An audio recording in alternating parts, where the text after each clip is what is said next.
খুবই সাদামাটা একটা কফিন, তবে এর ভেতরে যিনি ঘুমিয়ে রয়েছেন তিনি ন্যায়ের পথে নেতৃত্ব দেওয়া এক লড়াকু সৈনিক, যার চিন্তা চেতনা ছিল মানুষের অধিকার ঘিরে চেয়েছেন দেশকে এবং দেশের মানুষকে আধিপত্যবাদের হাত থেকে মুক্ত করতে।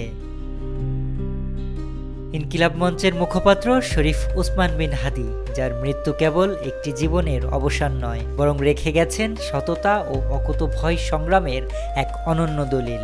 মৃত্যুর আগে সামাজিক যোগাযোগ মাধ্যমে তার দেওয়া একটি পোস্ট এখন মানুষের হৃদয়ে দাগ কাটছে। আড়ম্বরহীন জীবনের অধিকারী এই লড়াকু মানুষটি চেয়েছিলেন স্রষ্টার কাছে ফেরার মুহূর্তটিও যেন হয় সাদামাটা। ১৯ ডিসেম্বর মধ্যরাতে ওসমান হাদির ভেরিফাইড পেজে একটি কফিনের ছবি সহ একটি পোস্ট শেয়ার করা হয়, যেখানে হাদির বার্তা তুলে ধরা হয়।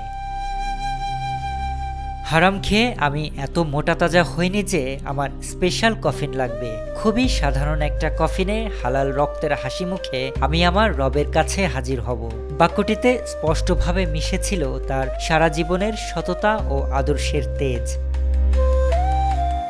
এই একটি বাক্যেই তিনি বুঝিয়ে দিয়ে গেছেন পার্থিব লোভ লালসা তাকে স্পর্শ করতে পারেনি। অনৈতিক উপায়ে সম্পদ অর্জনের মিছে প্রতিযোগিতায় তিনি গা ভাসাননি বলেই অত্যন্ত আত্মবিশ্বাসের সাথে বলতে পেরেছেন যে সাধারণ এক কফিনই তার শেষ যাত্রার জন্য যথেষ্ট। তার এই হালাল রক্তের হাসি এখন সামাজিক যোগাযোগ মাধ্যমে এক অনুপ্রেরণার নাম।